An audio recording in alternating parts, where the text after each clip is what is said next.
ले मेरे बच्चों,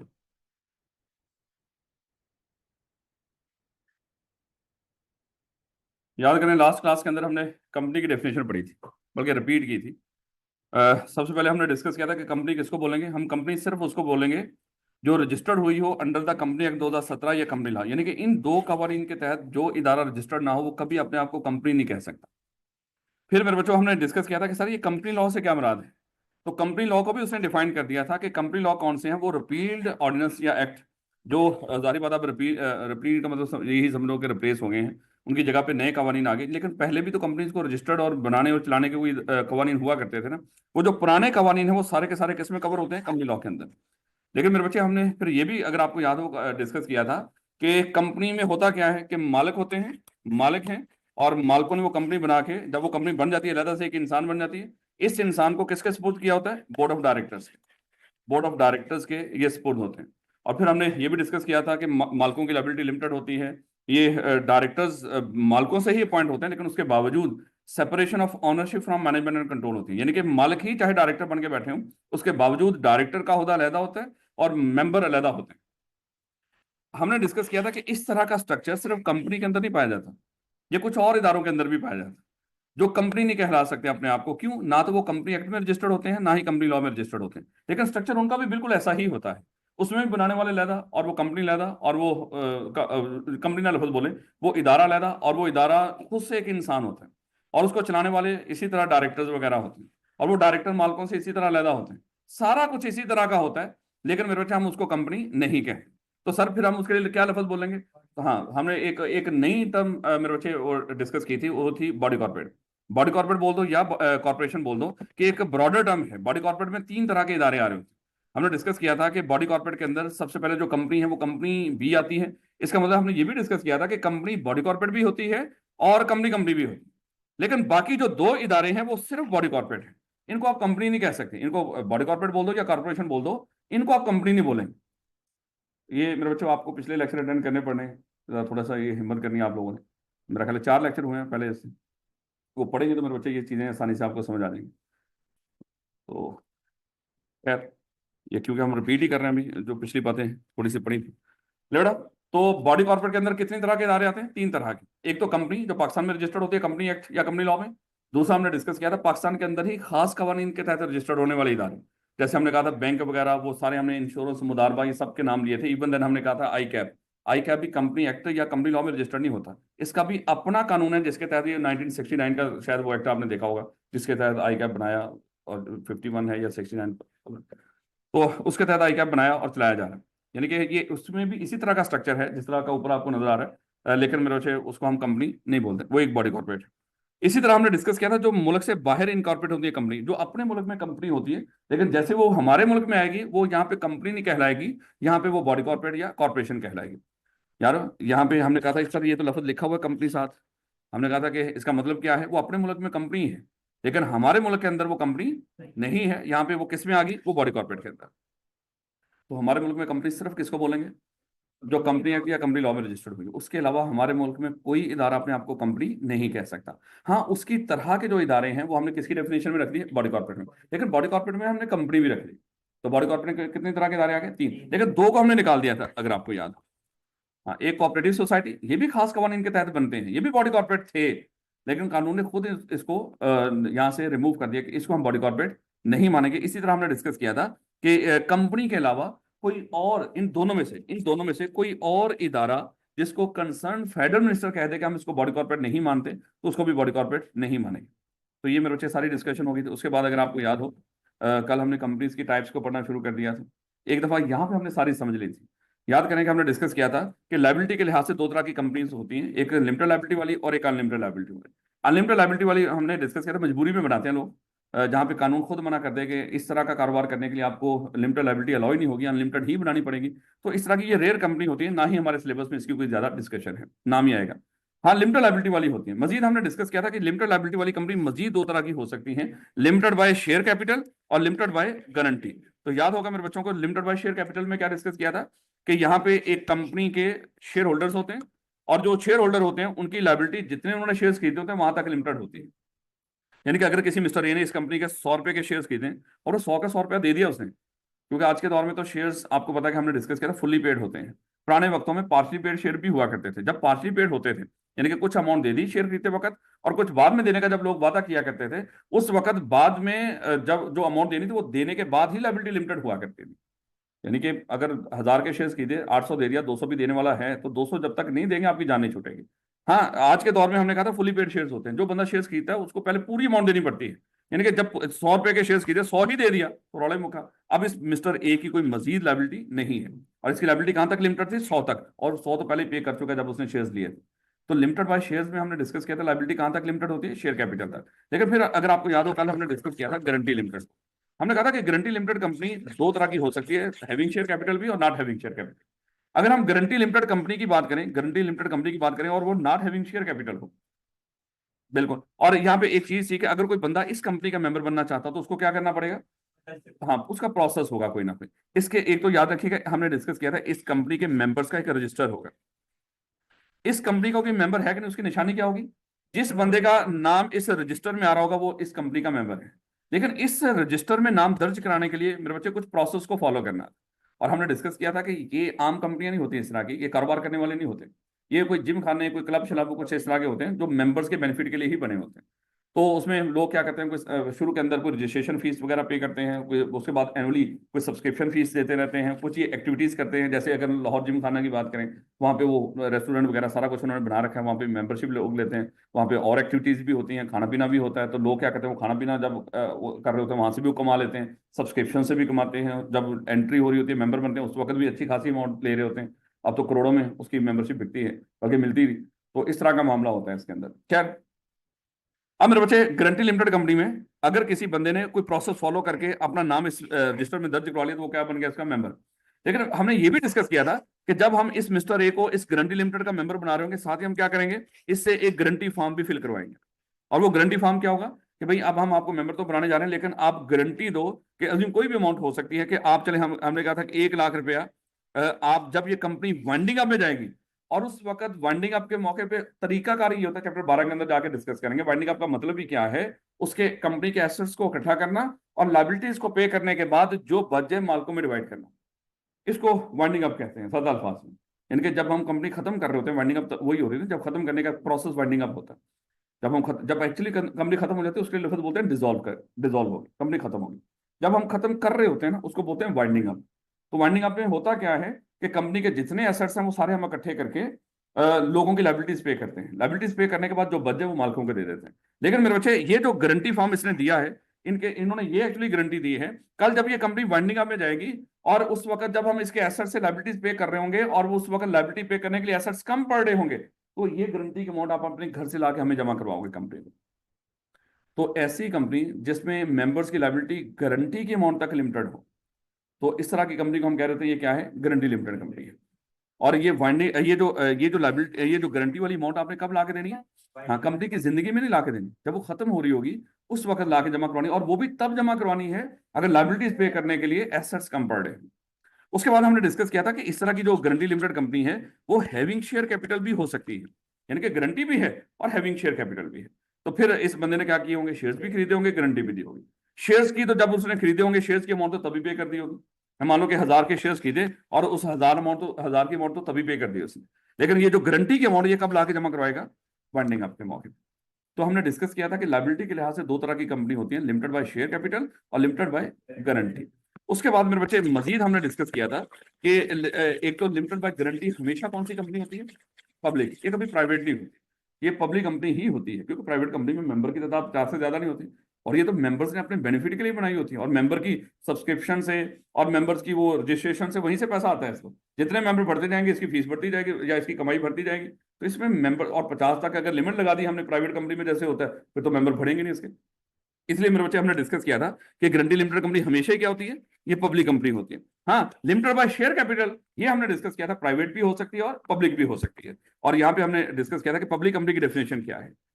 हाँ, एक सादी सी बात लिखी थी कि ऐसी कंपनी जो प्राइवेट ना हो उसको हम पब्लिक कहेंगे। फिर हमने यानी कि समझने के लिए, पब्लिक कंपनी की डेफिनेशन को समझने के लिए भी हमें किसको पढ़ना पड़ा था? प्राइवेट कंपनी की डेफिनेशन। और हमने कहा था कि प्राइवेट कंपनी की डेफिनेशन में क्या है कि प्राइवेट कंपनी के आर्टिकल्स के अंदर, ऐसी प्राइवेट कंपनी कौन सी होगी? ऐसी कंपनी जिसके आर्टिकल्स के अंदर 3 तरह की पाबंदियां लगी। ऐसी कंपनी ये क्या है? ऐसी कंपनी जिसके आर्टिकल्स के अंदर 3 तरह की पाबंदियां लगी हो, आर्टिकल्स के अंदर, ये ध्यान रखना। ऐसी कंपनी जो अपने आर्टिकल्स के थ्रू अपने ऊपर 3 तरह की पाबंदियां लगा रही हो, उसको क्या बोलेंगे? ये प्राइवेट कंपनी। और वो 3 तरह की पाबंदियां क्या थी? एक तो रेस्ट्रिक्शन थी, और ये रेस्ट्रिक्शन किस चीज के ऊपर थी? शेयर ट्रांसफर के ऊपर। और एक थी लिमिटेशन, और लिमिटेशन किसके ऊपर थी? मेंबर्स की तादाद के ऊपर, कि 50 से ज्यादा नहीं हो सकती। और एक प्रोहिबिशन थी, हाँ, जनरल पब्लिक को जाके शेयर ऑफर नहीं कर सकते। और कल रिस्ट्रिक्शन और प्रोहिबिशन में फर्क भी पड़ा था, अगर आपको याद है। रिस्ट्रिक्शन ऐसी चीज होती है जो हो सकती है, लेकिन कुछ रिक्वायरमेंट्स पूरी करनी पड़ेगी, और प्रोहिबिशन जो हो ही नहीं सकता काम। तो यानी कि कभी भी ये प्राइवेट कंपनी पब्लिक में जाके शेयर ऑफर नहीं कर सकती, ये तो प्रोहिबिशन है। और रिस्ट्रिक्शन है शेयर ट्रांसफर के ऊपर, शेयर ट्रांसफर नहीं कर सकते मेंबर अपनी मर्जी से। रिस्ट्रिक्शन हैं कुछ, वो रिक्वायरमेंट्स पूरी कर दें फिर कर सकते हैं। और मेंबर्स की तादाद 50 से ज्यादा नहीं हो सकती। और फिर मेरे बच्चों को याद होगा, जब मेंबर्स की तादाद काउंट करनी है तो किसको करना है, किसको नहीं करना? एम्प्लॉयज काउंट नहीं होंगे, और joint share holder single count होंगे। और ज्वाइंट शेयर होल्डर किसको बोलते थे बोला? हाँ, यानी कि हम सब लोगों ने मिलकर किसी कंपनी के 1000 शेयर खरीद लिए, हम उसके ज्वाइंट शेयर होल्डर मिलकर खरीदे हैं। तो फिर हमने डिस्कस किया था, वैसे ही आगे जाके पढ़ेंगे कि यहाँ पे इज्जत सारी किसको मिलेगी ज्वाइंट शेयर होल्डर में? जिसका नाम लिस्ट में टॉप पर आ रहा हो। तो बेटा उसके बाद मजीद हमने डिस्कस किया था कि प्राइवेट कंपनी भी 2 तरह की होती है। या तो प्राइवेट कंपनी सिंगल मेंबर होगी, और या अदर देन सिंगल मेंबर होगी। यानी कि पब्लिक कंपनी कभी सिंगल मेंबर नहीं हो सकती। हाँ बिल्कुल, कम से कम 3 मेंबर। तो सिंगल मेंबर प्राइवेट कंपनी हो सकती है। सिंगल मेंबर में कम से कम 1 मेंबर होगा, और अदर देन सिंगल मेंबर में कम से कम 2 मेंबर होंगे। यानी कि other than single member private company में कभी 2 से कम मेंबर नहीं हो सकते। और सिंगल मेंबर में जाहिर बात है एक ही होगा, एक से कम तो उसमें क्या होना है। हाँ, इसमें रूल्स पढ़ेंगे, देखेंगे कि सिंगल मेंबर जब बनता है तो वो क्या करता है, अपना एक नॉमिनी अपॉइंट करता है। क्योंकि अगर वो मर गया, वो तो रोले खत्म हो गया है, उसके बाद तो कोई मेंबर शेंबर ही नहीं होगा। तो एक नॉमिनी अपॉइंट कर देता है, वो जैसे ही मरता है उसके बाद वो सारे मामला नॉमिनी संभाल लेता है। और वो नॉमिनी उसकी जो प्रॉपर्टी है उसके बच्चों को ट्रांसफर करता है, और जब तक ट्रांसफर हो रही हो प्रॉपर्टी, उस कंपनी के मामला को चलाता रहता है। तो ये तरीकाकार होता है सिंगल मेंबर, देखेंगे उसको। खैर लो बेटा, अदर देन सिंगल मेंबर। उसके बाद मजीद मेरे बच्चों हमने पब्लिक कंपनी को भी डिस्कस किया था, ये भी 2 तरह की होती है। या तो लिस्टेड हो सकती है, या अनलिस्टेड हो सकती है। और मेरे बच्चे लिस्टेड किसको बोलते हैं बोला? जिसके शेयर लफ्ज हमने बोला था सिक्योरिटी। क्योंकि सिक्योरिटी में खाली शेयर नहीं आते, हमने डिबेंचर बाकी सारी चीजें भी आ जाती हैं। ये डिबेंचर वगैरह भी सारे वहां पे ट्रेड हो रहे होते हैं। यानी कि जो जिन पे सूद मिलता है या जिन पे प्रॉफिट मिल रहा हो, हर तरह की सिक्योरिटी स्टॉक चेंज के ऊपर ट्रेड हो रही होती है, जो लिस्टेड कंपनी उनकी। तो खैर, तो लिस्टेड कंपनी ऐसी कंपनी होती है जिसकी सिक्योरिटी स्टॉक चेंज पे ट्रेड हो सकती है। हमने डिस्कस किया था, हर कंपनी अपने शेयर स्टॉक चेंज के ऊपर जाकर ट्रेड नहीं करवा सकती। यानी कि हमने वैसे ही डिस्कस किया था कि शेयर जैसे आम मंडियां होती हैं, इसी तरह सिक्योरिटीज की मंडी वो स्टॉक चेंज है। एक मर्केंटाइल एक्सचेंज भी होती है, वहां पे एक्चुअली चीजें, बिल्कुल वहां पे एक्चुअली चीजें, हाँ, ये जो ऑयल शॉयल इस तरह की जो मादनियात वगैरह, वहां पे उन चीजों की एक्चुअली खरीदो फरोख्त हो रही होती है, वो मर्केंटाइल एक्सचेंज कहलाती है। स्टॉक एक्सचेंज के ऊपर सिक्योरिटीज की खरीदो फरोख्त हो रही होती है। और हर कंपनी अपने वहां पे सिक्योरिटीज रख के नहीं बेच सकती, या उसकी खरीदो फरोख्त नहीं हो सकती। उसके लिए उसको क्या करना पड़ता है, कंपनी को पहले लिस्ट होना पड़ता है, रजिस्टर्ड होना पड़ता है। और प्राइवेट कंपनी कभी भी स्टॉक चेंज के ऊपर लिस्ट नहीं हो सकती। उसके लिए उसको क्या करना पड़ता है, पहले पब्लिक में कन्वर्ट हो, फिर लिस्टिंग के लिए अप्लाई करे। क्योंकि जो पब्लिक कंपनी है वो ही लिस्टेड और अनलिस्टेड हो सकती है, यार रखोगे नोशन। और अनलिस्टेड वो जिसके है वो पब्लिक, लेकिन जिसके शेयर स्टॉक चेन के ऊपर ट्रेड ना हो रहे। तो ये मेरे बच्चे जनरल साहब ने एक ओवरव्यू ले लिया था टाइप्स का। अब हम इसको रीड भी कर लेते हैं, ताकि छोटे छोटे पॉइंट्स बड़े इंपॉर्टेंट होते हैं इनकी लाइनों के अंदर लिखे हुए। और आई क्या पूछता है ना, समझना कि यहाँ से कुछ पूछ नहीं रहा ना ना, ये बॉडी कॉर्पोरेट की डेफिनेशन ही देखिए, कोई 20 दफा पूछी होगी आई कैप, इतनी इंपॉर्टेंट है। और मैंने कहा था कि उसकी एक्सेप्शन तक छोड़ के आना उसको। जब वो डेफिनेशन पूछेगा बॉडी कॉर्पोरेट की, तो ऊपर के 3 पॉइंट्स लिखने के साथ नीचे आपने एक्सेप्शन भी उसकी बतानी है, और ज्यादा लिखना मेरे बच्चों। ले बेटा, फॉरेन कंपनी का यहाँ पे जिक्र नहीं हुआ था, क्योंकि वो एक अलग से मामला है। खुद सोचे, नाम से ही पता चल रहा है ऐसी कंपनी जो पाकिस्तानी ना हो। वैसे ऊपर हमने इसको रखा था, वो बॉडी कॉर्पोरेट की डेफिनेशन में दूसरा पॉइंट जो था। तो फॉरेन कंपनी की निशानी क्या है? देखो फिर बच्चे, अगर तो कोई कंपनी हम किसी और मुल्क में बनी हो और वहीं पे काम कर रही हो, हमें उससे कोई लेना देना नहीं है।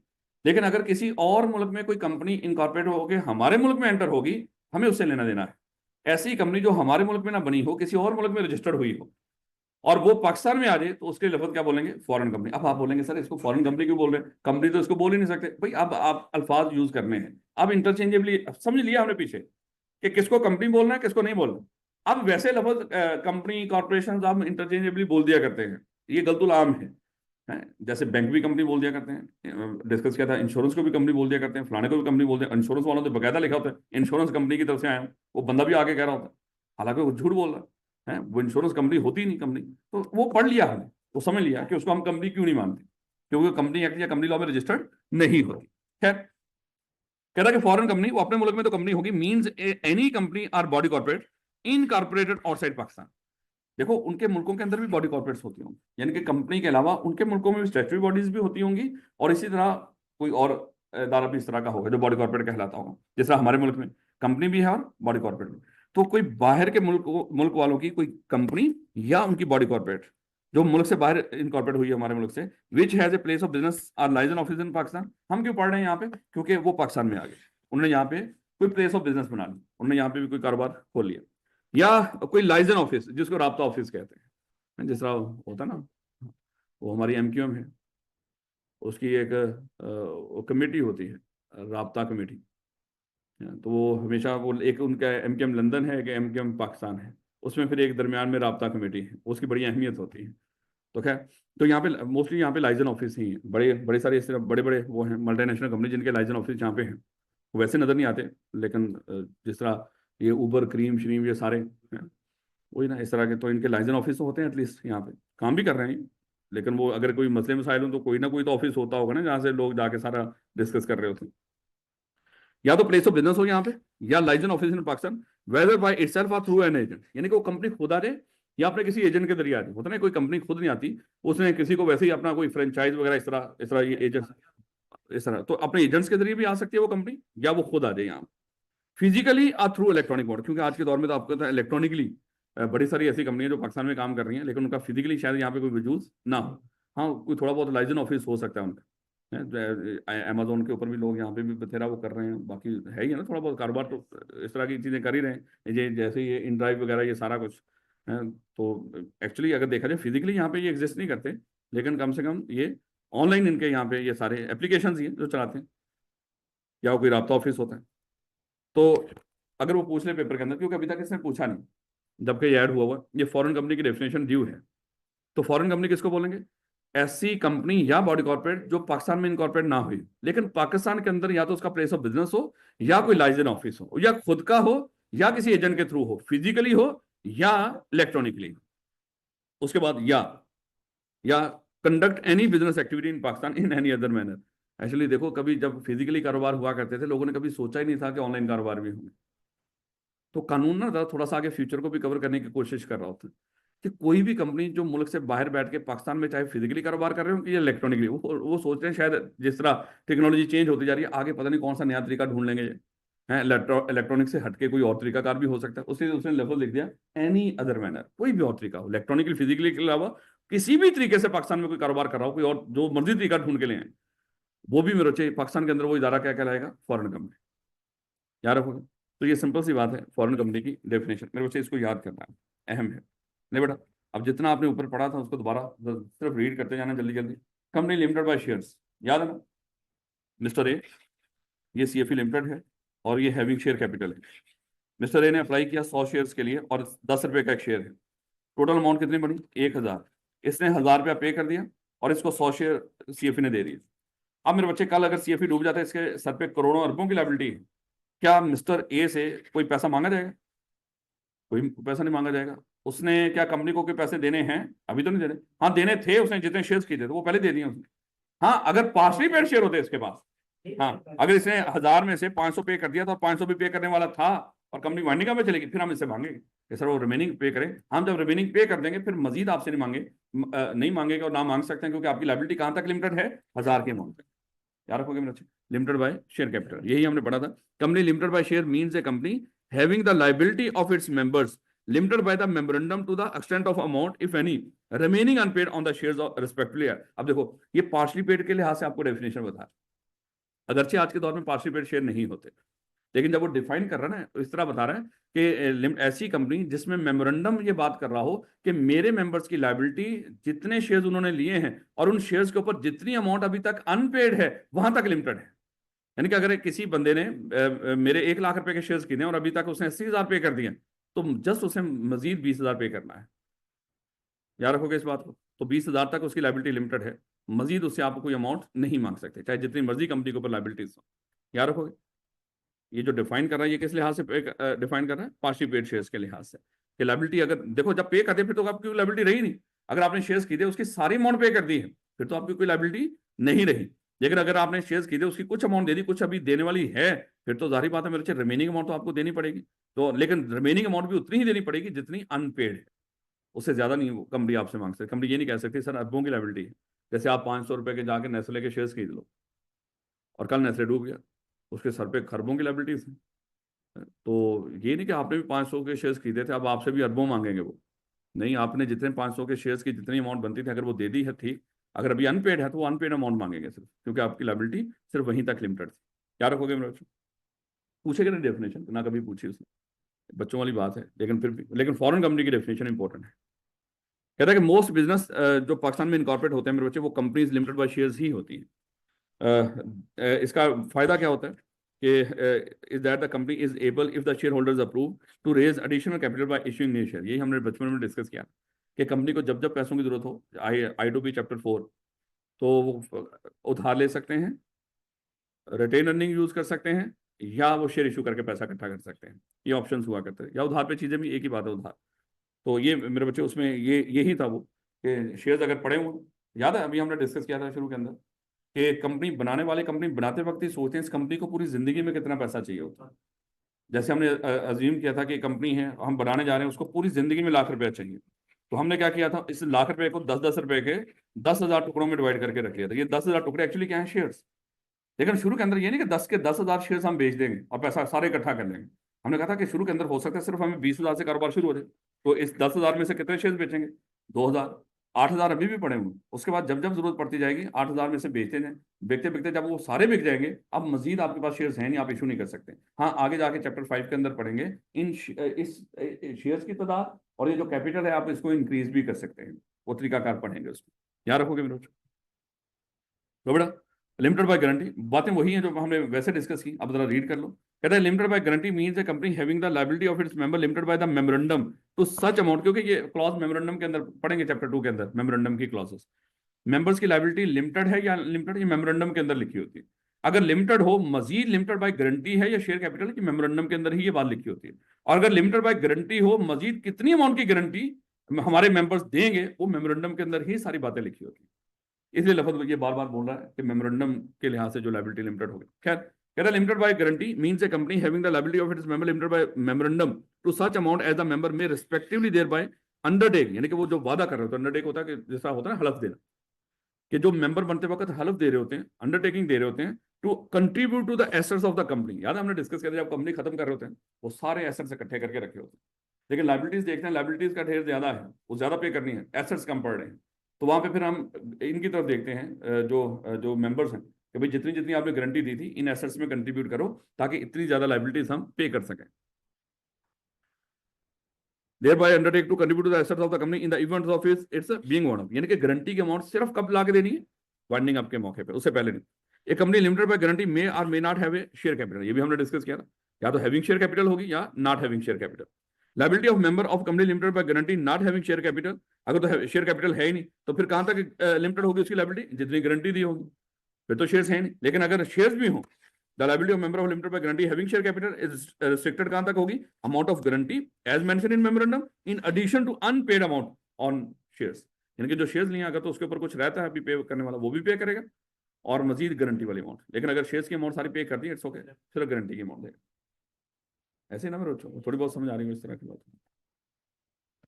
अच्छे तरीके से सब पढ़ लेना है। मैं कह रहा पूछता नहीं हूँ इस तरह की बातें फिलहाल, लेकिन आखिरी अटेम्प्ट है, हो सकता है थोड़ा सा आसान पेपर रखें। और मैंने आपको बताया था इस अटेम्प्ट में सी लॉ के बच्चे बहुत कम हैं, मतलब अटेम्प्ट देने वाले भी कम है, कंपटीशन कम है, मौका है आप लोगों के पास, तो शायद आप कम बच्चों में तो परफॉर्म कर ही सकते हैं। किस चीज की? हाँ। नहीं, वो बी लॉ में इस बच्चे दे ही बी लॉ रहे हैं सर, वो ग्रुप ए पे फोकस किया हुआ ना। वो कहते हैं कि अगर मैंने बी लॉ के साथ सी लॉ रखना है तो मैं क्यों ना कॉस्ट ही रखूँ, ताकि ट्राई कर लूँ एक नए पेपर से मेरी जान छूट जाएगी।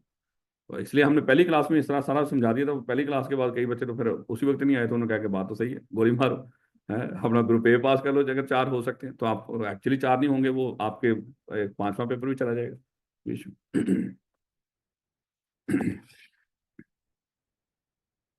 वो इतना मुश्किल पेपर नहीं है वैसे, आसान पेपर, और थ्योरी का कोई भी पेपर आसान ही होता याद ही करना ना जो लिखा है, और किताब से बाहर तक कुछ नहीं आता।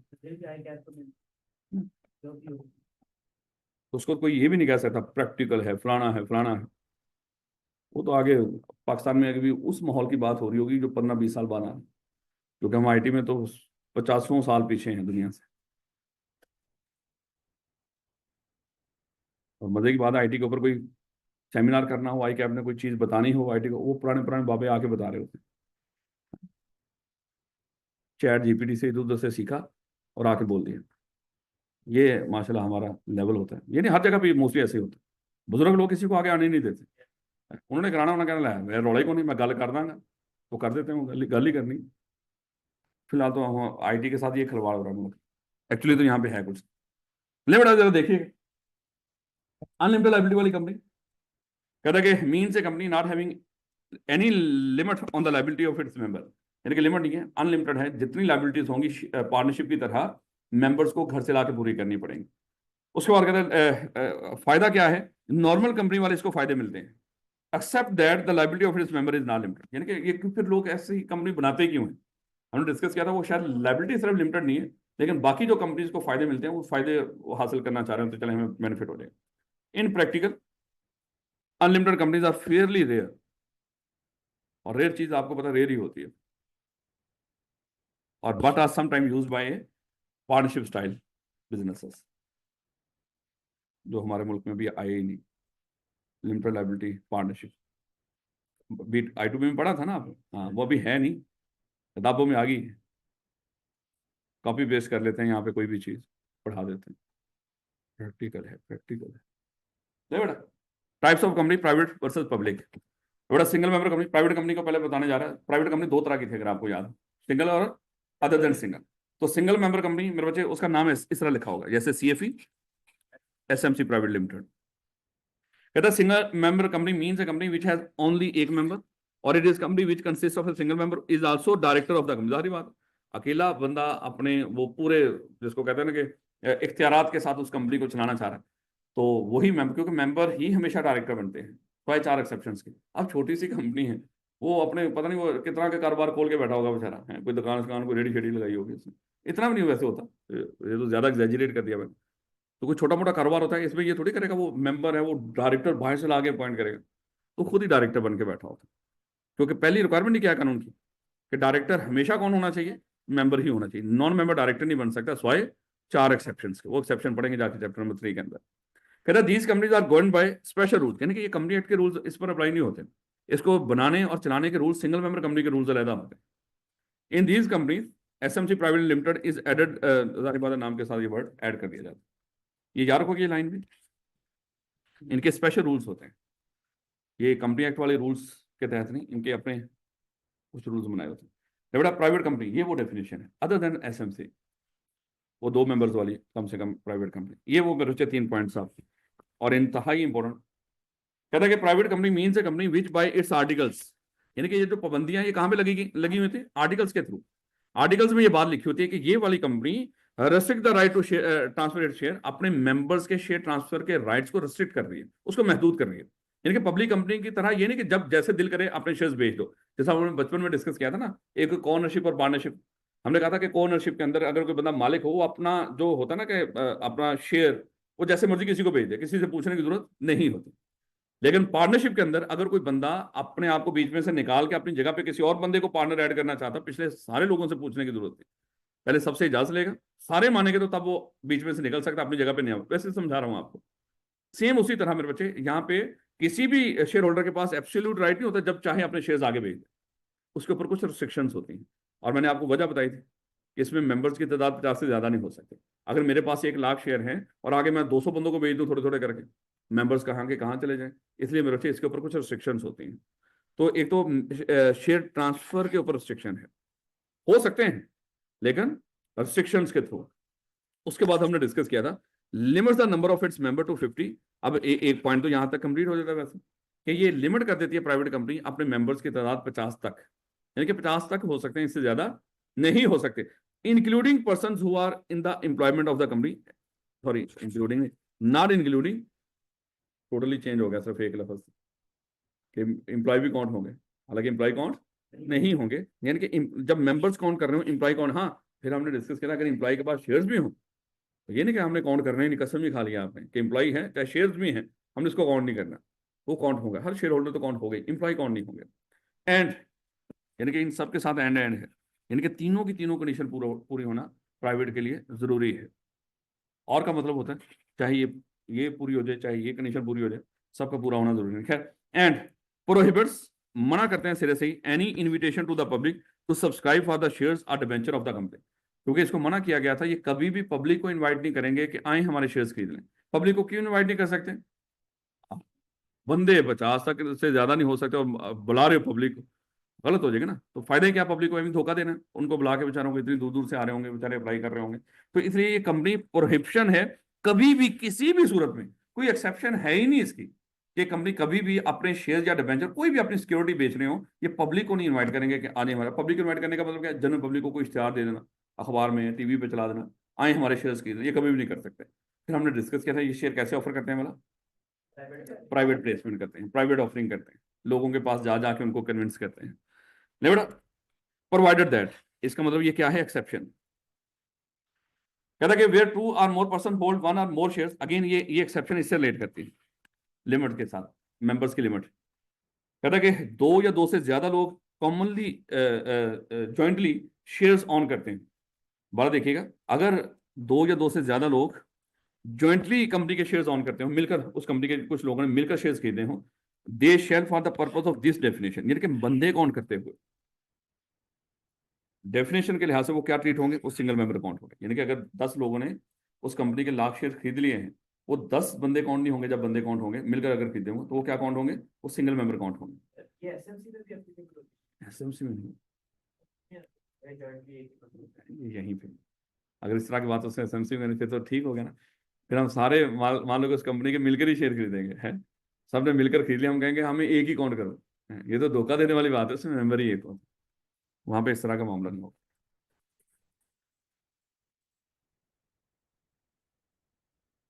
वैसे मैं भी कभी सोचा करता, सोचने में क्या हर्ज है कि अगर सिंगल ही काउंट होते हैं ज्वाइंटली शेयर होल्डर, तो एसएमसी में कई लोग मिलकर शेयर खरीद लें, तो फिर एसएमसी बना ही क्यों रहे हैं, तो फिर इसको बना लो ना, है तो प्राइवेट कंपनी की वाली बना लो। क्या कहता है कि private companies are usually small and medium size family, सारी बात है, छोटे मोटे कारोबार कर रहे होते हैं लोग, अपने दोस्त मिलके, कोई कोई खानदान मिलके, कुछ पुराने क्लास फेलो मिलके, इस तरह का कोई कारोबार कर रहे होते हैं। बेटा, पब्लिक कंपनी कहता है which me public company means a company which is not a private company. इसका मतलब यहाँ पे कोई डेफिनेशन नहीं है, अगर सादा अल्फाज में देखें तो डेफिनेशन कौन सी है, प्राइवेट कंपनी वाली, इसको अच्छे तरीके से कर लेना। और ए पब्लिक कंपनी मे और may not apply for listing on stock exchange, ये भी हमने डिस्कस किया था, सिर्फ पब्लिक के पास राइट होता है स्टॉक एक्सचेंज के ऊपर अप्लाई करने का। अगर वो अप्लाई कर दे और रजिस्टर्ड हो जाए तो क्या बन जाएगी, लिस्टेड, अगर ना हो तो अनलिस्टेड। अब अगली बात मेरे बच्चे यहाँ पे ये याद रखना है आपने, पहले भी हमने इसको डिस्कस किया है प्राइवेट और पब्लिक कंपनी के लिहाज से। पेपर के अंदर वो पूछता है कि बिल्कुल सीएफई प्राइवेट कंपनी ये चाहते हैं कि हम अपने आप को पब्लिक कंपनी में कन्वर्ट कर लें। हाँ, हमारे पेपर सिलेबस के अंदर कहीं कन्वर्जन के रूल्स नहीं है, या कैसे कन्वर्ट कर सकते हैं कोई प्रोसेस नहीं बताया वो। एक्चुअली सिर्फ यही क्राइटेरिया मेरे बच्चे, पब्लिक को प्राइवेट में कन्वर्ट करने का या प्राइवेट को पब्लिक में कन्वर्ट करने का। हमने सिर्फ ये अल्फाज बोलने हैं, अगर तो एक पब्लिक कंपनी प्राइवेट में जाना चाह रही है, हम कहेंगे उस पब्लिक कंपनी को चाहिए अपने आर्टिकल्स के थ्रू ये 3 पाबंदियां लगा दे, तो वो पब्लिक कंपनी क्या बन जाएगी, प्राइवेट। और अगर हम चाहते हो कि प्राइवेट कंपनी को पब्लिक में कन्वर्ट करना है, तो हम कहेंगे उसके आर्टिकल में लिखी हुई ये 3 पाबंदियां खत्म कर दें, यानी कि शेयर ट्रांसफर करने की रिस्ट्रिक्शन खत्म कर दें, मेंबर्स की लिमिट खत्म कर दें, और जो पब्लिक को शेयर ऑफर नहीं कर सकते उसकी प्रोहिबिशन है उसको खत्म कर दें। आर्टिकल्स के थ्रू अगर ये चीजें खत्म कर देते हैं आर्टिकल्स के अंदर, तो प्राइवेट में पब्लिक और पब्लिक से प्राइवेट, इसको अच्छे तरीके से बहुत दफा पूछ रखा है उसने, नहीं बेटा, और आंसर में सिर्फ यही बातें लिखनी है आपने, नहीं लाइन। बेटा, पब्लिक लिस्टेड कंपनी अगेन कौन सी कंपनी होती है, जिसकी सिक्योरिटीज स्टॉक चेंज पे, और हमने डिस्कस किया था सिक्योरिटीज का मतलब क्या है, शेयर्स, शेयर डिबेंचर। और वैसे सिक्योरिटी होती क्या है बोला, वो जो, हाँ, जब भी कंपनी लोगों से पैसा पकड़े और बदले में उनको कहे कि ये पैसा हम, मान लो कि आपसे इतना वसूल कर लिया, जिस कागज पर भी लिखकर दे रहे हो उसको कागज को क्या कहते हैं, सिक्योरिटी। ये उधार की शक्ल में हो तो डिबेंचर, अगर मालकाना हकूक दे रहे हो पैसे लेकर तो शेयर्स। तो ये मेरे से फर्क होता है इसमें। खैर, कहता है कि such form of public companies whose securities are listed on stock exchange, वही बात, वो लिस्टेड कहलाती हैं, और securities are tradeable financial instruments. पढ़ेंगे आप, बड़े होंगे जब फाइनेंशियल इंस्ट्रूमेंट्स, आईएफआरएस 9 शायद वो है। तो फाइनेंशियल इंस्ट्रूमेंट्स, ये शेयर्स, डिबेंचर वगैरह, यही मेरे बच्चे ये भी होते हैं उसके अंदर। यूज टू रेज कैपिटल, और ये जाहिर बात है पैसा इकट्ठा कर, इंक्लूड इक्विटी सिक्योरिटी और डेट सिक्योरिटी, यानी कि डिबेंचर भी होते हैं इसके अंदर। और ये सारा आप आई2बी के अंदर पढ़ा हुआ आपका, मेरा ख्याल है कि फायदा हो रहा होगा, क्योंकि एक ही चैप्टर पास करवाता था, चैप्टर 4 पास करवाने के लिहाज से भी इंपॉर्टेंट था, और उसकी आगे अहमियत भी है, तो फायदा हो गया। और 4-5 पेपर्स के अंदर उसका बड़ा अमल दखल है। अब तो खैर आई2बी वैसे ही वो हो जाएगा, मर्ज हो जाएगा, तो उसमें जो नया पेपर आ रहा है वो चैप्टर 5 है सारे का, जिनके चैप्टर 5 अच्छा खासा पोर्शन है उस तरह की चीज़ें, वो भी, और उस तरह की चीज़ें। नया जो पेपर आ रहा है पीआर, वो कैफ 3 का, डाटा रिस्क सिस्टम वाला, तो उसमें चैप्टर 5 है, वो आईटी शाईटी वो सारी बातें दोबारा आएंगी उसके अंदर। ले बेटा, तो लिस्टेड कंपनी, हाँ तो यार, मैंने अभी आपको एक चीज़ बताई थी, है आई कैब में जब भी कोई आईटी का सेमिनार हो रहा, बुजुर्ग पढ़ाना शुरू कर देते हैं, देखा पढ़ा दिया। नहीं, यहाँ पे इस मार्केट में देखो, आईटी एक्सपर्ट को आई कैप का नहीं पता होता। हम आईटी एक्सपर्ट से वो पढ़ाना शुरू कर देंगे, ये पढ़ा दे, उसको अप्रोच का नहीं पता चलता कि आई कैप की अप्रोच क्या है। और आई कैप में पेपर तो किताब से ही पूछना है, और इतने भी अल्लाह माफ करे हम नकम्मे नहीं कि हमें पता ही कोई नहीं है। तो जैसे अभी इंशाल्लाह कोशिश करेंगे कि इस तरह के जो दोस्त हैं उनका कोई सेमिनार रखने का भी, इस तरह का। हमारे क्लास फेलो हैं, तो उनके फर्गूसन से आर्टिकल्स हैं, तो पिछले दिनों में अभी हम यहाँ पे बैठे डिस्कस कर रहे थे, उस माशाल्लाह चार्टर्ड अकाउंटेंट है, और चार्टर्ड अकाउंटेंट वाला काम ही नहीं कर, और वो कह रहा था कि भाई गोली मारे हैं, चार्ट सीए में आई ना कोई बच्चा। भाई आपने सीए किया, और सीए करने के बाद इतने आपके पास ऑप्शंस अवेलेबल होते हैं, वो सारे कर सकते हो। क्या हम सीए ना करवाएं, वो जाके वो खुदा ना खासा वो गड्ढारों वाली यूनिवर्सिटियों से जाके हम बच्चों को वो एमबीए करवाएं, हैं वो सारा दिन टिकटॉक बना रहे हो, हैं वो बेशर्मी बेहयाई, हम उस माहौल में बच्चों को ले रहे हैं। कम से कम एक अच्छे मेहनत वाली जगह पे पढ़ के वो कहीं ना कुछ तो कर लेते हैं, उनके पास ऑप्शन वो भी है। वो कहता है कि अगर नहीं उसका काम, तो उसके पास कई और ऑप्शन भी थे, हैं वो मान लो कि जो बड़े बड़े कॉन्ट्रैक्ट्स नेगोशिएशन हैं वो करवाते हैं, वो बड़ा पैसा कमा रहे हैं उससे, वो सारा मल्टीनेशनल कंपनी के साथ है। तो ये नहीं कि कम से कम सीए ना करवाएं, हैं जिस तरह आपने किया उस तरह बाकी बच्चे भी कर लेंगे, हैं क्या आप अकेले ही थे इस तरह का करने में, सब वैसे गपशप लगा रहे थे, ये नहीं कि इस तरह की बात। खैर, तो कम से कम कोई अच्छी क्वालिफिकेशन अगर पढ़ना पढ़ाना, वो तो फिर सीए ही है, या लम से पढ़ो या आईबीए से पढ़ो, तो 2-3 ही तो जगह हैं, बाकी तो सब बकवास है। कारोबार है तो ये भी कारोबार है, लेकिन यहाँ पे कौन सा कारोबार है इससे सस्ती क्वालिफिकेशन पाकिस्तान के अंदर, मुझे बता दो। मैं इसको तकरीबन, मेरा ख्याल है कि मदरसे में भी घर वालों का इतना खर्चा हो जाता है, जहाँ पे बहुत सारा पैसा डोनेशन से आ रहा होता है, वहां पे भी इतना की खर्चा होता है, 1.5-2 लाख मैक्सिमम। बाकी तो आप कहते हैं नहीं सर ज्यादा खर्चा होता है, भाई फर्म में तो जाके मिलना भी शुरू हो जाता है ना, उसको नेट तो कर दो, वो तो नेट कर दो उसको फाइनल का, आ जाके यहाँ का तो देखो। कॉलेजेस क्या है कि कह रहे हैं कि 1.5 लाख दे दो, पीआरसी कैफ दोनों कर लो। तो ये मामलात हैं इसके अंदर, और फिर हम जाके माशाल्लाह उनको कहते हैं नहीं 15-20 हज़ार में पीआरसी, और सारा कैफ है कोई 30-35 हज़ार लोग, बल्कि हम तो अब दे ही नहीं रहे, आप फ्री में पढ़ रहे हैं यूट्यूब से।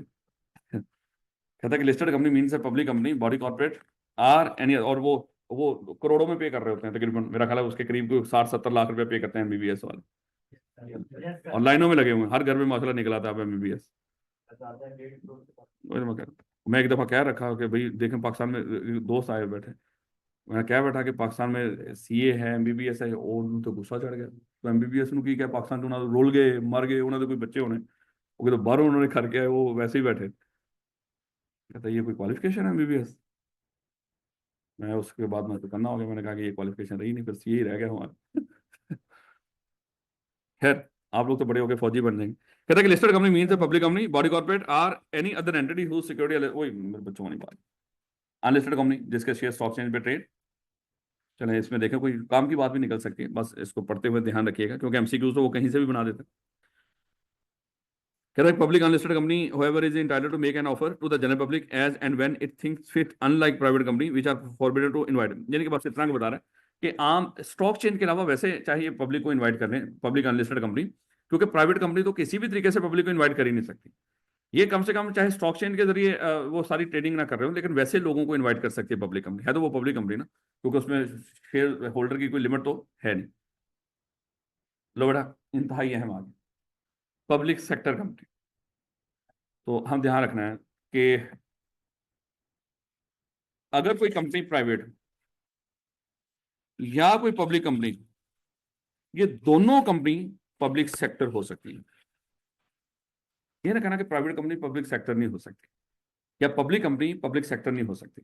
कोई भी कंपनी पब्लिक सेक्टर हो सकती है, याद रखो, क्योंकि पब्लिक सेक्टर की निशानी ही कुछ और है या उसकी कंडीशन ही कुछ और है। कहते पब्लिक सेक्टर कंपनी कब होगी कोई, चलें जरा इसको देखिएगा सादा अल्फाज में, पहले इसको पढ़ लें और आप भी इसको इसी तरह करने की कोशिश कीजिएगा। ऐसी कंपनी कोई, फिर मैं कह रहा हूं, चाहे ये प्राइवेट हो चाहे ये पब्लिक हो, कोई भी कंपनी पब्लिक सेक्टर हो सकती है। निशानी क्या है, अगर उस कंपनी के 100% शेयर्स गवर्नमेंट के पास या गवर्नमेंट के किसी इदारे के पास, तो वो कंपनी क्या कहलाएगी, पब्लिक सेक्टर कंपनी। एक पॉइंट हो गया। दूसरा,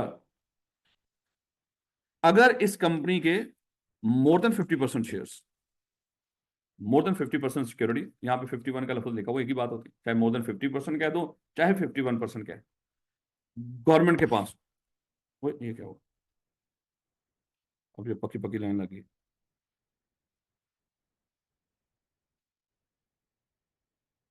सर्वर यूजर है।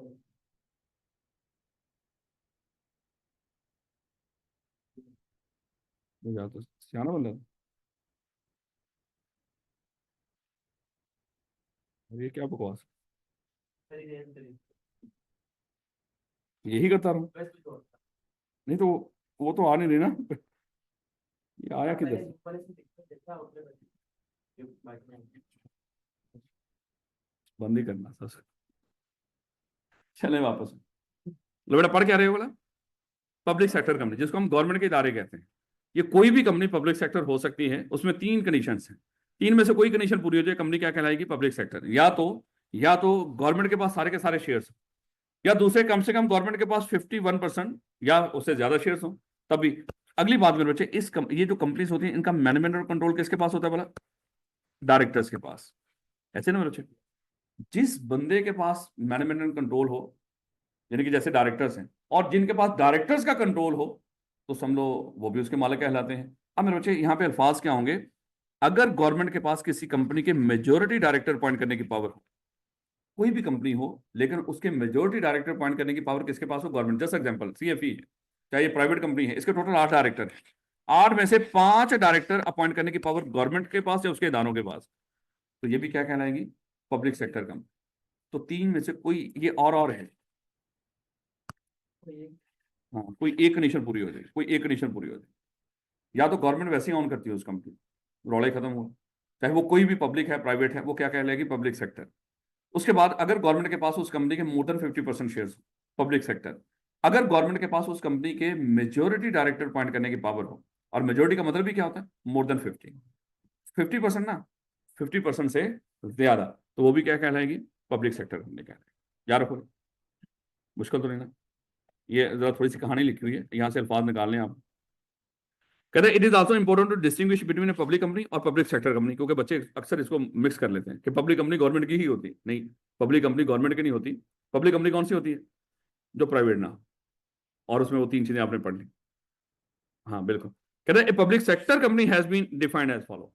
कहते हैं public sector company means a company whether public और प्राइवेट, दोनों हो सकती हैं, पब्लिक सेक्टर प्राइवेट भी और पब्लिक भी, which is directly indirectly controlled beneficially owned or not. अच्छा एक चीज तो यहां पे हो गया, एक पॉइंट यहां पे हो गया, ऐसी कंपनी जो डायरेक्टली इनडायरेक्टली, पहले लफ्ज अगर डायरेक्टली, यानी कि जो डायरेक्टली या indirectly controlled or beneficially owned by government हो, यानी कि गवर्नमेंट उसकी मलकियत किसके पास हो, गवर्नमेंट के पास, या उस कंपनी के shares not less than 51% of the voting security. ये भी आपने ध्यान रखा कि ना, छोटी छोटी बातों का।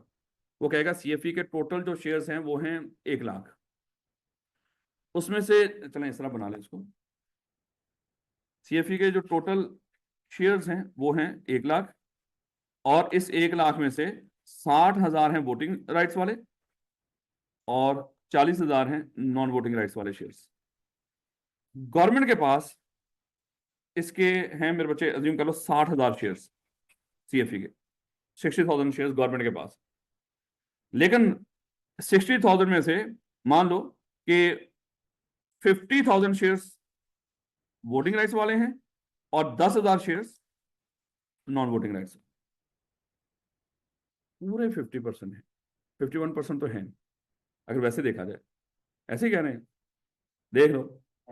हाँ ये है। क्यों है? क्योंकि हमने सिर्फ वोटिंग राइट्स का मोर देन 50% देखना है। क्यों?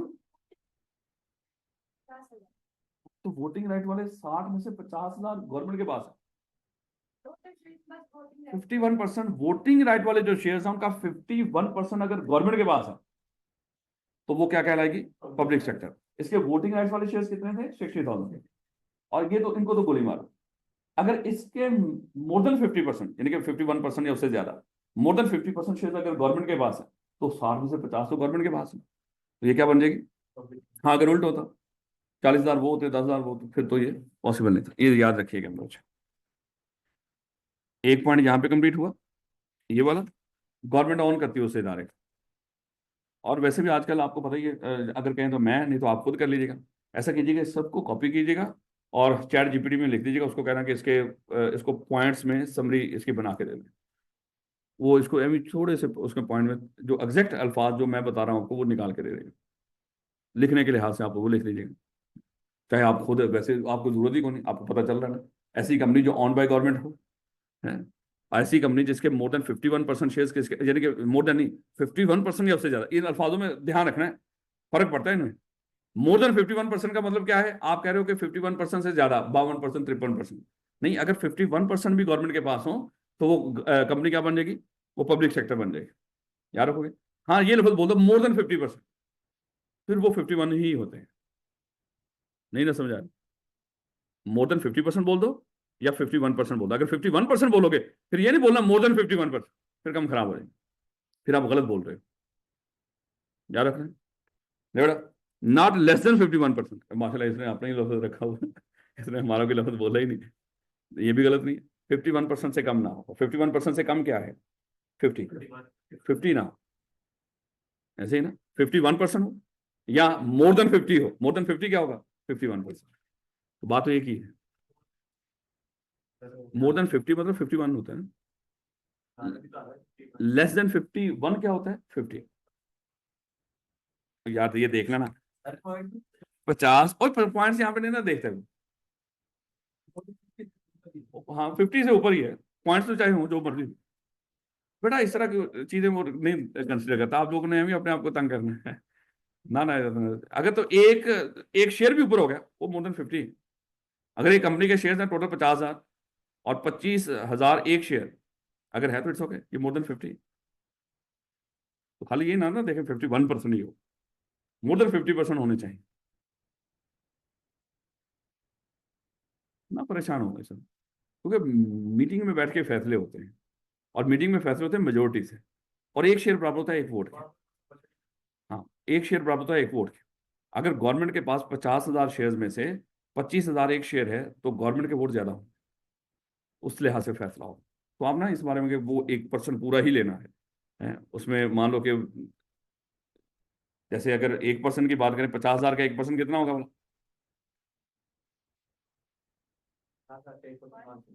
500। तो तो 500 शेयर। अब ये नहीं कि वो अज्यूम कर लो कि 25,500 शेयर ही होने जरूरी है, ऐसा कोई नहीं लिखा होता। 25,000 एक शेयर भी हो जाए तो उसकी मेजोरिटी है। याद रखोगे इस बात, क्योंकि ये चीजें सिर्फ यहाँ पे लिख रखी है, आगे देखिए इधर लफ्ज लिखा होता है मोर देन 50%। अब मोर देन 50% तो कुछ भी, जितना भी एक भी चाहे ऊपर हो तो ज्यादा वही लफ्ज बोलता है, सिर्फ ये बेशर्मी उसने यहाँ पे दिखाई हुई। ले बेटा चलो, कहता कि कहाँ तक था? एक पॉइंट यहाँ तक।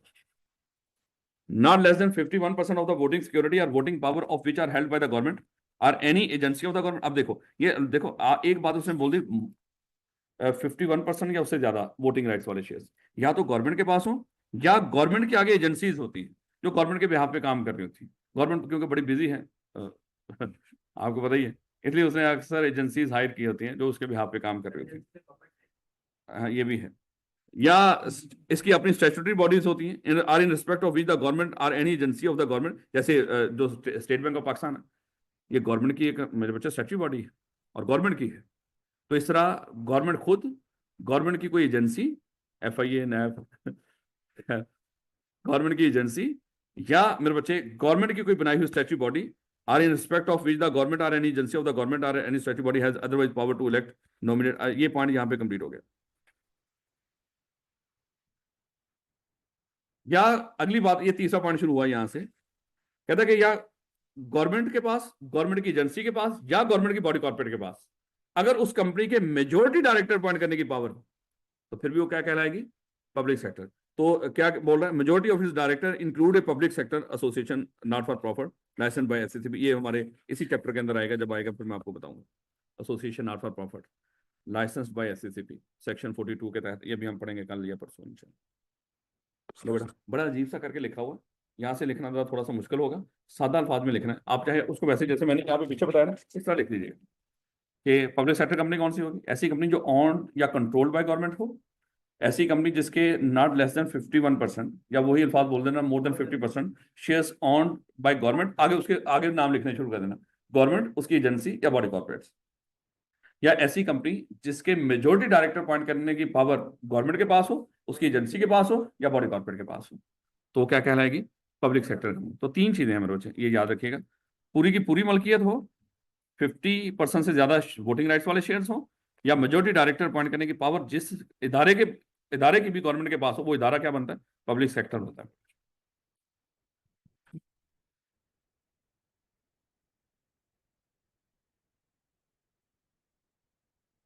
Provided that in nomination of director by the commission on the board of the securities exchange or any other entity or operation of, ये इसको जरा मेरे बच्चे समझिए इस पॉइंट।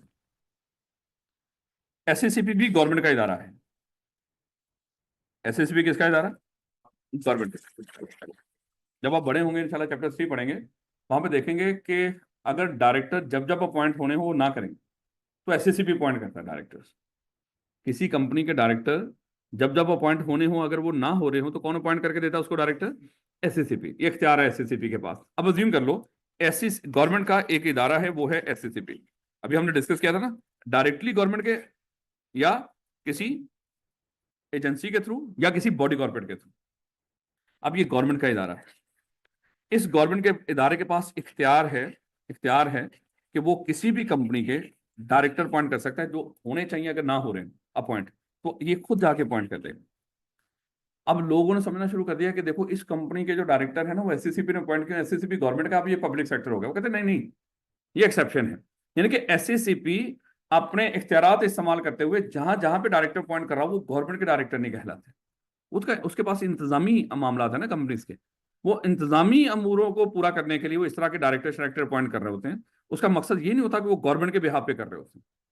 यार रखो, SCCB अगरचे गवर्नमेंट का इदारा है, लेकिन SCCB की तरफ से अपॉइंट होने वाले डायरेक्टर कंपनीज के ऊपर, वो मेरे बच्चे गवर्नमेंट के डायरेक्टर नहीं कहलाएंगे, और वो कंपनी पब्लिक सेक्टर नहीं होगी। और प्रोवाइडेड कहीं पर भी लिखा हो, इसका मतलब क्या होता है? एक्सेप्शन। और एक्सेप्शन उसको वैसे ही बड़ी पसंद है, वो दे देगा ऊपर से, इस तरह की कोई कहानी लिख देगा कि ऐसी कंपनी जिसके मेजोरिटी डायरेक्टर गवर्नमेंट की तरफ से अपॉइंट हो रहे हो, तो वो क्या कहलाती है? Public sector. फिर उस आगे आगे कहानी बढ़ा देगा, एक फलानी CFE कंपनी है, उसके मान लो कि 8 में से 6 डायरेक्टर SCCB ने अपॉइंट किए हैं, क्योंकि वो अपॉइंट नहीं हो रहे थे, या कुछ इस तरह का। तो बताएं क्या ये पब्लिक सेक्टर है? नहीं, वो इस प्रोविजन में आएगी, एक्सेप्शन में। ये कंपनी पब्लिक सेक्टर नहीं है। कहता provided that nomination of director by the commission on the board of the securities exchange, ये स्टॉक एक्सचेंज वगैरह, और any other entity or operation of any other law shall not make it public sector company. यानी कि SCCB जहां जहां पे director appoint कर रही होगी, वो गवर्नमेंट के डायरेक्टर नहीं कहलाते, और वो कंपनी पब्लिक सेक्टर नहीं बने। यार CFE ने डायरेक्टर्स का इलेक्शन करवाना था और डायरेक्टर अपॉइंट करने थे, नहीं किए ना। कौन अपॉइंट करेगा आगे? SCCB। अब हम कह देंगे ये पब्लिक सेक्टर बन गया क्योंकि गवर्नमेंट के इदारे ने अपॉइंट किए? नहीं, ऐसा नहीं। और ना ही ये उसके फिर आगे मातहत होते हैं SCCB के। तो बेटा सुपर डुपर इंपॉर्टेंट, आज की आखिरी बात, और ये आई कि आपका दी मोस्ट फेवरेट। मेरा ख्याल है कोई एक आधी अटेम्प्ट इससे खाली जाती है। इसको कहीं ना कहीं या तो वैसे सेपरेटली, या किसी और क्वेश्चन के साथ मिला के, वो होल्डिंग और सब्सिडरी का कॉन्सेप्ट लाजमी पूछता है। और आपको पता है ये वैसे भी अहम है, होल्डिंग और सब्सिडरी का कॉन्सेप्ट, क्योंकि अकाउंटिंग के अंदर इधर उधर ये सारा बड़ा यूज होता है। जब आप कंसोलिडेशन पढ़ रहे होंगे, बड़े होंगे हैं, तो वहाँ पे होल्डिंग सब्सिडरी इस तरह की बातें पढ़ेंगे। और फिर बीच में एक NCI का जन्म होगा, है, नॉन कंट्रोलिंग इंटरेस्ट होगी जिनके पास, तो इस तरह की वो सारी बातें, मेरा ख्याल है आप में से FAR 2 पढ़ लिया किसी ने, पढ़ना है? हाँ, जिन्होंने पढ़ लिया उनको पता है, और जिन्होंने नहीं पढ़ा अभी वो इंशाल्लाह पढ़ लेंगे उसको। ले बेटा आइएगा। कोई कंपनी होल्डिंग कब हो सकती है? होल्डिंग मतलब ऐसी कंपनी जिसका किसी दूसरी कंपनी पे इख्तियार हो, या जिसके कोई और कंपनी मातहत हो, उसको होल्डिंग कहते हैं। जिस कंपनी की कोई सब्सिडरी ना हो उसको कभी होल्डिंग नहीं बोलते। अगर कभी भी किसी कंपनी के नाम के साथ होल्डिंग लिखा हो, CFE एक होल्डिंग कंपनी है, पक्की बात है इसकी कोई सब्सिडरी है। दो अल्फाज होते हैं, होल्डिंग और सब्सिडरी, ये हमेशा दोनों साथ रहते हैं, ये कभी जुदा नहीं हो सकते। अगर एक कंपनी सब्सिडरी है, पक्की बात है उसकी कोई होल्डिंग है। किसी कंपनी को आप सब्सिडरी कह ही नहीं सकते जब तक उसकी कोई होल्डिंग ना हो। यानी कि CFE की अगर कोई होल्डिंग नहीं, आप कभी भी CFE के लिए लफ्ज सब्सिडरी नहीं बोल। और अगर किसी कंपनी को आप होल्डिंग बोल रहे हो, आप उस कंपनी को कभी होल्डिंग नहीं बोल सकते जब तक उसकी कोई सब्सिडरी ना हो। ये दोनों अल्फाज क्या हैं, ये आपस में इकट्ठे चलेंगे। अब अगली बात है कि सर, अगर ये कंपनी H कंपनी S की होल्डिंग बनना चाहती हो, कि होल्डिंग बन कैसे सकती है? दो कंडीशन है मेरे बच्चे, ये वही है जिस तरह अभी हम गवर्नमेंट का पढ़ के आए ना, पब्लिक सेक्टर, ये बिल्कुल वही है, उसी तरह का। कहते हैं कि मान लो कि ये कंपनी S है, इस कंपनी S के पास, अगर इस कंपनी के मोर देन 50% शेयर, अब पहले तो वैसे समझ लो मेरे बच्चे, एक कंपनी बनाने वाले होते हैं, कंपनी चलाने वाले होते हैं। कंपनी बनाने वालों को मालिक कहते हैं और चलाने वाले को डायरेक्टर्स कहते हैं। अगर इन दोनों में से मेजोरिटी किसी के पास आ जाए, समझो उसका होल्ड है, क्योंकि बड़े सारे फैसले होते हैं मेंबर्स की मीटिंग में, और अगर किसी के पास मेजोरिटी शेयर्स हैं तो ज्यादा वोट भी उसी के पास होंगे। तो मेंबर्स की मीटिंग में बैठ के होने वाले फैसले फिर किसके लिहाज से हो रहे हैं? उसके लिहाज से। जस्ट एग्जाम्पल, चलिए मान लो कंपनी H है, उसके पास इस कंपनी के लाख में से मेरे से 60,000 शेयर्स हैं। तो इस कंपनी के मेंबर्स की जब जब मीटिंग हो रही होगी, किसकी बात मानी जाएगी? कंपनी H की, क्योंकि उसके पास मेजोरिटी शेयर्स है। और जब डायरेक्टर्स का इलेक्शन हो रहा होगा, वो भी जनरल मीटिंग में होता है, वो भी ज्यादा, फिर डायरेक्टर भी किसके आ रहे होंगे वैसे अगर देखा जाए? वो इसी के आ रहे होंगे बाय डिफॉल्ट। तो इसलिए मेरे बच्चे, ये एक चीज दिमाग में रखना, कोई कंपनी होल्डिंग कब हो सकती है? अगर किसी कंपनी के पास किसी दूसरी कंपनी के more than 50% share, more than 50%, चाहे वो एक शेयर भी ऊपर हो। लेकिन कौन से शेयर? वोटिंग राइट्स वाले, क्योंकि जनरल मीटिंग में सिर्फ वोटिंग राइट्स वाले मेंबर ही बैठ सकते हैं। क्या रखोगे मेरे बच्चे? दो ही कंडीशन है होल्डिंग कंपनी बनने के। एक तो होल्डिंग के पास, होल्डिंग कब हो सकती है? अगर उसके पास सब्सिडी के मोर देन 50% वोटिंग राइट्स वाले शेयर्स हो। अगर दूसरी बात है, कंपनी की मैनेजमेंट और कंट्रोल किसके पास होता है? वाला डायरेक्टर्स के। जो बंदा डायरेक्टर्स को कंट्रोल कर रहा हो, वो समझ लो कंपनी को कंट्रोल कर रहा है, क्योंकि कंपनी को कंट्रोल कौन कर रहा है? डायरेक्टर्स। जो डायरेक्टर्स को कंट्रोल कर रहा हो, वो एक्चुअली किसको कंट्रोल कर रहा था? कंपनी। जैसा हमारे घरों में होता है ना, कोई एक आधा बच्चा हमारे घरों में, वो पूरे घर को कंट्रोल कर रहा होता है, यानी कि उसकी घर में काफी चल रही होती है, वो कमा रहा होता है, वो सारे घर वाले उसका कहना मानते हैं। तो फुफ्फो और खाला का उसी पे ध्यान होता है। उनको पता है कि अगर इस घर को कंट्रोल करना है ना, इसको कंट्रोल कर लो तो घर कंट्रोल हो जाएगा। वैसे भी समझा रहा हूँ आपको जैसा एग्जाम्पल। तो इसी तरह का मामला यहाँ पर भी हो, यानी कि जो लोग कंपनी को कंट्रोल कर रहे हैं, आप उनको कंट्रोल कर लो। तो कंपनी का कंट्रोल किसके पास आ जाएगा? हमारे मुल्क को कौन कंट्रोल कर रहा है? ऊंची नहीं बोलना ऐसा। तो अमेरिका ने सोचा कि हम क्यों जाके वहां पे जंग लड़ें, और वहां पे जाके अपनी फौजें बैठाएं, और अपने अभी बिला वजह वहां पे लोगों की निगाह में भी आए कि देखें हम इस तरह की जंगी जो इकदाम वो कर रहे हैं, जराइम कर रहे हैं जंगी। हाँ, हम इस तरह का पंगा क्यों? पाकिस्तान को देखो कंट्रोल कौन कर रहा है, कहता है उनको जाके कंट्रोल कर लो, रौला ही मुक्का है। तो पाकिस्तान किसके कंट्रोल में है? अमेरिका के। तो ये एक सादा सा तरीका कार होता है। खैर, एक कंट्रोल में नहीं आया, वो जेल में बैठा हुआ तेरी ऐसी की तैसी, तू हमारे कंट्रोल में नहीं आ रहा। नहीं बेटा,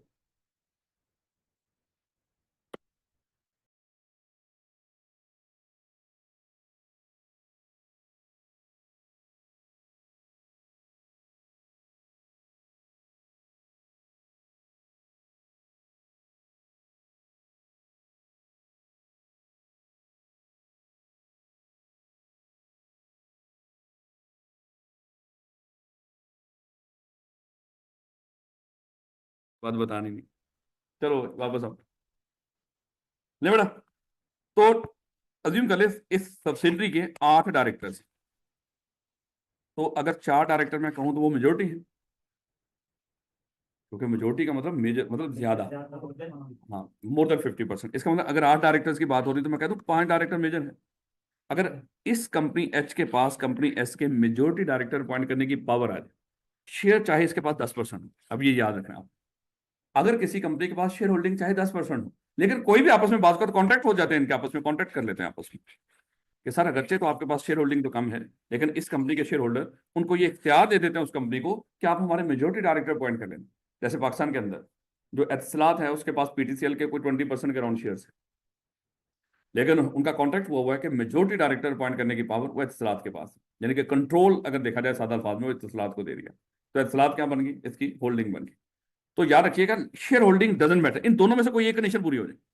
या तो किसी कंपनी के पास किसी के यानी कि सब्सिडी के अगर होल्डिंग के पास मोर देन 50% शेयर है, अगर वो नहीं है तो गोली मारे, चाहे एक शेयर ही क्यों ना हो। इस कंपनी के पास, एच के पास, कंपनी एस का सिर्फ एक शेयर है, लेकिन इनका आपस में ये तय हो गया कि इस कंपनी के मेजोरिटी डायरेक्टर अपॉइंट करने की पावर एच के पास है, तो एच क्या बन जाएगी, उसकी होल्डिंग बन जाएगी। तो दोनों में से कोई एक कंडीशन पूरी होगी, याद रखोगे इस बात को। दूसरी कंडीशन में शेयर होल्डिंग जरूरी है कि एक शेयर भी लाजमी हो। किसमें? नहीं नहीं, शेयर्स का है ही नहीं यहाँ। बेशक एक भी ना हो। हाँ, दोनों और है ना, और या ये हो जाए एक कंपनी को शेयर्स है ही नहीं, मेजोरिटी डायरेक्टर उसके कंट्रोल में, ओके, या ये हो जाए, दोनों में से कोई एक कंडीशन पूरी। डायरेक्टर हैं, शेयर्स नहीं, शेयर्स हैं, डायरेक्टर नहीं, या तो शेयर्स मोर देन 50% होते हैं। जरा देखिएगा, होल्डिंग कंपनी मींस, ये तो सादी सी बात करेगा अभी, कहता holding company means a company which is another company is holding company. कहता होल्डिंग वो होती है जो holding, but only if that other company is it's subsidy. और फिर अगली बात, और फिर होल्डिंग भी ये तभी होगी अगर दूसरी भी इसकी सब्सिडरी है। अल्फाज देखो, होल्डिंग कंपनी वो होती है जो होल्डिंग है, और वो भी तभी अगर उस होल्डिंग की सब्सिडरी हो, और वो जो सब्सिडरी है ना वो वाकई सब्सिडरी हो, और सादा से इस तरह के अल्फाज बोल रहा है वो। इसका मतलब यहाँ पे कुछ नहीं, हमें पढ़ना है यहाँ जो आपको समझ आएगी। ले बेटा, कहता है कि सब्सिडरी कंपनी, आज सब्सिडरी की डेफिनेशन में एक्चुअली यहाँ पे देखो, जैसे आप हम पीछे पढ़ गए हैं ना कि पब्लिक कंपनी की डेफिनेशन क्या है, जो प्राइवेट ना हो, और प्राइवेट कंपनी की डेफिनेशन फिर हमने पढ़ी, उससे हमें पब्लिक का भी पता चला। सेम यहाँ पे सब्सिडी होल्डिंग कंपनी कौन सी है, जो होल्डिंग हो, या जिसकी कोई सब्सिडरी हो, या वो सब्सिडी इसकी वाकई सब्सिडरी हो। तो इसका मतलब हमें सब्सिडी की डेफिनेशन से अब समझ आएगी कि होल्डिंग क्या है, याद रखोगे। अब हम पढ़ने जा रहे हैं सब्सिडी कंपनी। कहते हैं सब्सिडी कंपनी या subsidy in relation to other company, यानी कि हम इसको डिफाइन करने जा रहे हैं, इस कंपनी को। वैसे डिफाइन करना आसान है। ऐसी कंपनी, सब्सिडी कंपनी कौन सी होती है, ऐसी कंपनी जिसके मोर देन 50% शेयर किसी और के पास, या ऐसी कंपनी जिसके मेजोरिटी डायरेक्टर अपॉइंट करने की पावर किसी और के पास हो, तो वो क्या कहलाती है। अगर होल्डिंग को डिफाइन करना हो इस तरह, ऐसी कंपनी जिसके पास किसी और कंपनी के 50% से ज्यादा वोटिंग राइट्स वाले शेयर्स, ऐसी कंपनी जिसके पास किसी और कंपनी के मेजोरिटी डायरेक्टर अपॉइंट करने की पावर। तो दोनों सूत्रों में जैसे मर्जी उसको डिफाइन कर लो, याद रखो। लेकिन पेपर के अंदर ध्यान रखिएगा, वही उसी तरह लिखिएगा फिलहाल, फिर आगे लिख दीजिएगा उसके। पहले तो होल्डिंग वाली वही डेफिनेशन लिखिएगा जो ऊपर उसने बकवास की है। तो उसके बाद जैसे उसने जब प्राइवेट कंपनी की डेफिनेशन, पब्लिक की डेफिनेशन पूछता है ना 2-3 नंबर की, तो हमने सिर्फ ये नहीं कहना था जो प्राइवेट ना हो, फिर हम आगे बताते हैं ये वो कंपनी जो प्राइवेट है, यानी कि ऐसी कंपनी जो प्राइवेट ना हो। और फिर प्राइवेट कंपनी कौन सी होती है, ये वाली, हम प्राइवेट की डेफिनेशन भी वहां पे देते हैं। तो सेम यहाँ पे भी ऐसे ही करना, होल्डिंग की पूछेगा, होल्डिंग भी बताना, और फिर आगे ये सब्सिडी भी जोड़नी है आपकी। मुश्किल तो नहीं, लेकिन वो ऐसे पूछता ही नहीं है। वो कैसे पूछता है अभी मैं आपको बताता हूँ। ले मैडम, बड़े ध्यान से, इंतहाई है, मिनट 2-3 ही है, लेकिन सुपर डुपर इंपॉर्टेंट ये वाला पॉइंट। और एक छोटा सा सवाल करेंगे, उसके बाद गायब हो जाएंगे। ले बेटा, कहता है कि सब्सिडी या subsidy in relation to other company, that is to say the holding company means company in which the holding company control the composition of the board. और बोर्ड की कंपोजिशन कब कंट्रोल में आती है होल्डिंग के, जब holding के पास सब्सिडी के मेजोरिटी डायरेक्टर अपॉइंट करने की पावर हो। इसको कहते हैं उस कंपनी के बोर्ड की कंपोजिशन इस कंपनी के कंट्रोल में। जस्ट एग्जांपल, हम कहते हैं कि सीएफई के बोर्ड की कंपोजिशन आई कैप के कंट्रोल में है। इसका मतलब क्या होता है, मेजोरिटी डायरेक्टर अपॉइंट करने की पावर आई कैप के पास। याद रखोगे, बोर्ड की कंपोजिशन किसी और के कंट्रोल में होना, मेजोरिटी डायरेक्टर अपॉइंट करने की पावर है। या है, देखो, मान लो कि कोई डायरेक्टर अपॉइंट करने की पावर को नहीं, एक भी नहीं अपॉइंट कर सकते, वैसे समझा रहा हूं आप। दूसरा ऑप्शन है exercise or controls more than 1/2 of voting security, यानी कि इनके पास मोर देन 1/2 यानी कि 50% से ज्यादा voting securities by itself or together with one or more of its subsidiary companies। super duper important ये वाला पॉइंट, सिर्फ इतना सा कहता है कि अगर किसी कंपनी के पास, खुद के पास, उस कंपनी के मोर देन 50% वोटिंग सिक्योरिटीज हो, या इसके पास और प्लस इसमें ऐड कर देंगे इसकी सब्सिडरी के शेयर्स, नहीं ना समझ आई, चलो नहीं मैं अभी देख लेता हूँ, आएगी समझ। ये आई कैप का सवाल जल्दी से मेरे बच्चों बताना है कि इनमें से कौन सी कंपनी, मान लो कि ये होल्डिंग और सब्सिडी का ताल्लुक कहां पे बनता है। कहता है कि mega star limited MSL shall be deem to be the holding company of the little star, यानी कि मेगा स्टार होल्डिंग कंपनी होगी लिटिल स्टार की इफ, चार में से कोई एक बताना है। पहला पहला, mega star owns 50% share of little star and by virtue of such investment, क्योंकि इसी शेयर्स की मदद में उसके पास ये पावर आ गई कि एमएसएल है mega star has nominated 3 directors out of 6 directors, क्योंकि शेयर्स भी 50% है और डायरेक्टर भी 6 में से 3 ही पॉइंट कर सकते हैं। ऐसे ही यहां पे तो नहीं बना। दूसरा देखिएगा, mega star and one of its associated companies owns 45% share and 10% voting shares of little star, यानी कि मेगा स्टार खुद और इसकी एक एसोसिएट कंपनी, मेगा स्टार के पास 45% और उसके एसोसिएट के पास 10, टोटल 55% शेयर। क्यों? हाँ, ये सिर्फ एक पॉइंट कि उस कंपनी के खुद के शेयर्स और उसकी सब्सिडरी के भी काउंट होते हैं, एसोसिएट के काउंट नहीं। ये बड़ा पक्का करके दिमाग में रखना। अब नेक्स्ट देखिएगा, megastar and one of its associated company, कोई 30% होता है, वैसे तो 65 बनते हैं लेकिन ये किसी काम के नहीं। लेकिन अगली बात, by virtue of such investment both companies have nominated 2 directors out of 6, वो तो वैसे डायरेक्टर भी कम नहीं। नेक्स्ट देखो, मेगास्टार के पास 5% वोटिंग शेयर्स हैं लिटिल स्टार, लेकिन however little star other share holders have 60% voting shares have empowered. इसको ये गोली मारो जितना मर्जी, बस कॉन्ट्रैक्ट हो गया, इट्स हो गया। ये हमें धोखा देने के लिए है, ये कम भी कर देते, हमें उससे कोई लेना देना नहीं था। बस ये चीज देखनी। Megastar to appoint 4 director out of 6 director, तो इस चक्कर में कभी नहीं आना। कभी वो नेक्स्ट दोबारा इस तरह का सवाल पूछ ले कि किन्होंने उसको एम्पावर किया, बस एम्पावरमेंट आ गई उसके पास। अगर एम्पावरमेंट आ गई है, जैसे भी आई है, तो फिर तो वैसे तो मेजोरिटी इस तरह के मेजोरिटी शेयर होल्डर से ही इस तरह का इख्तियार दिया जा सकता है। लेकिन फिर भी याद रखोगे इस बात, क्योंकि बात का ये ना हो कि इसमें कोई कमी बेशी कर दे और आप शेयर देखने हैं खुद के और अपनी सब्सिडरी के थ्रू। सब्सिडरी के थ्रू अगर किसी कंपनी के पास शेयर हैं, वो भी उसी के कंसिडर। अब दोबारा देखिएगा जरा सीएफई, चलो इस आई कैप रखे हुई है, आई कैप गुस्सा कर जाता, और सीएफई, आई कैप के पास खुद के पास सीएफई के 15% शेयर हैं। आई कैप की एक एसोसिएट है, उसके पास सीएफई के 20% शेयर हैं। आई कैप की एक और एसोसिएट है, उसके पास सीएफई के 10% शेयर हैं। आई कैप की एक सब्सिडरी है, उसके पास सीएफई के अज्यूम कर लो 25% शेयर्स हैं। क्या मुझे बताओ, क्या सीएफई आई कैप की सब्सिडरी है? नहीं। क्यों? क्योंकि 25 और 15 40% शेयर्स हुए अभी, ये तो काउंट होने ही नहीं एसोसिएट के। सब्सिडरी के शेयर आई कैप के भी काउंट होगा पूरे पूरे। बात का देखो, सब्सिडरी कब बन जाती है? मोर देन 50% शेयर्स है, वो कहीं शेयर्स का धोखा ना दे दे आप, ये भी ध्यान रखें। अब वो कहेगा ये जो सब्सिडरी है, ये कंपनी सब्सिडरी है जो आई कैप की, आई कैप के पास इसके हैं 60% शेयर्स और फिर इसके पास आगे सीएफई के कितने हैं? 25%। और कहीं 60% ना करना शुरू कर देना उसको।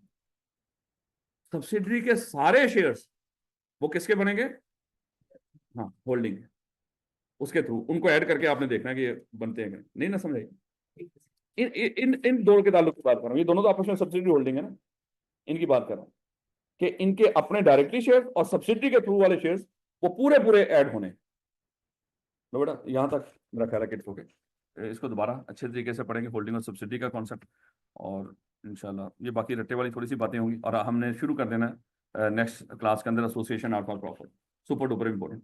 इंशाल्लाह कल मुलाकात होती है बेटा, शायद परसों टेस्ट रखेंगे इसका, कल बता दूंगा मैं आपको कहाँ तक कवर होता है। लेकिन मेरे बच्चे, बाकी बच्चे, वो डिपेंड करेगा बाकी बच्चों के ऊपर कि उन्होंने लेक्चर पिछले कवर कर लिए कि नहीं।